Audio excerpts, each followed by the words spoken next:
Good morning, everyone. Today I'll be presenting the case study Agile B Project Management Mindset. We often talk about Agile as a methodology using sticky notes, stand-up meetings, or a sprint.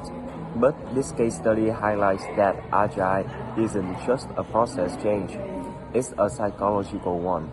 We're going to look at the story of a project manager named Jane and her struggle to shift from a mindset of command and control to one of empowerment and flexibility. Okay, so let's meet our protagonist, Jane. Jane is a novice.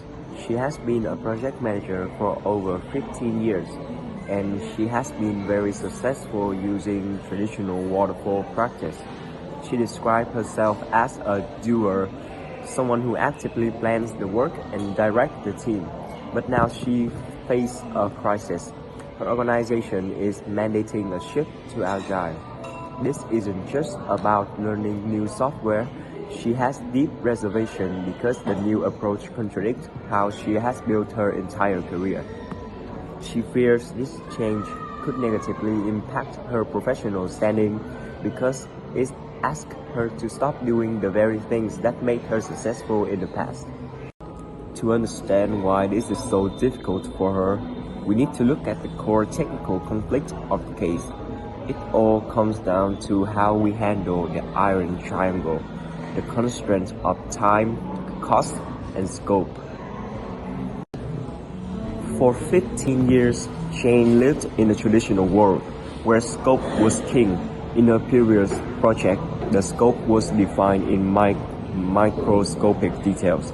If the project ran in trouble, management would usually allow her to extend the schedules or increase the budget, as long as the full scope are delivered. Agile flips this logic on its head. In the Agile world she entering, the constraints are the king. Senior management has set a fixed budget and a fixed schedule. These cannot move. The only variable left is scope.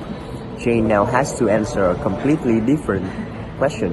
Instead of asking how much time do I need to do all this work, she asks how much value can I actually deliver in the time I have. This shift creates a massive paradox in how Jane plans.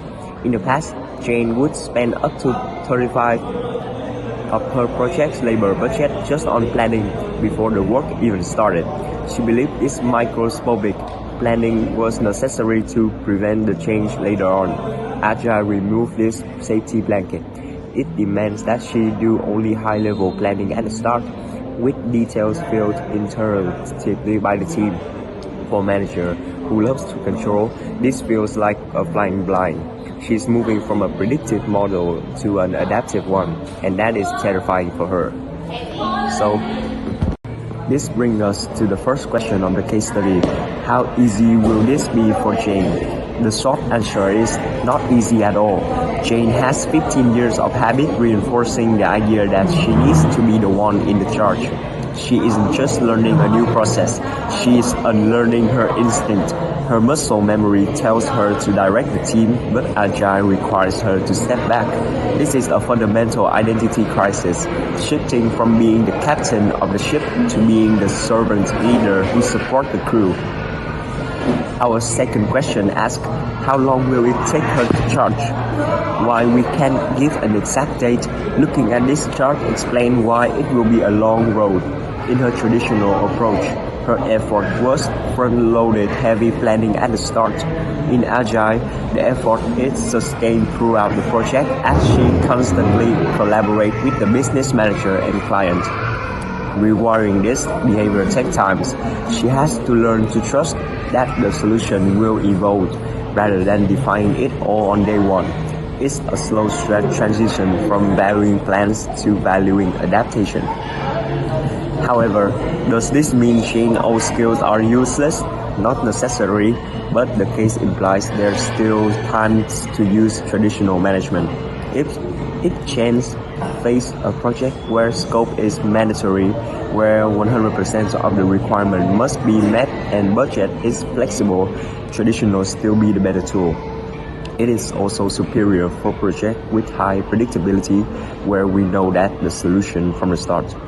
Agile is for exploration, traditional is for execution of the known. Jane's challenge isn't to discard her old skills, but to know when to use them. Finally, the case asks, how can Jane trust the team with empowerment? Empowerment is risky for a control-oriented manager. The case suggests that Jane should rely on two things. One is functional vending. She shouldn't guess. She needs to rely on functional managers to assign staff who already know to work well in empowered environment. And the second one is observation. The proof is in the autonomy Jane knows is working when she sees the team making day-to-day decisions without her input. When they solve the how, why she focus on the what and why. That is when trust is established. To conclude, Jane's story is a lesson for all of us. Her value to company used to be defined by how well she controlled the project. Now her value is defined by how well she let go. The shift to Agile isn't just about speed. It's about being comfortable with uncertainty, and Jane's success depends on whether she can stop being the doer and start being the enabler. Thank you for your time. I am happy to take any question you might have.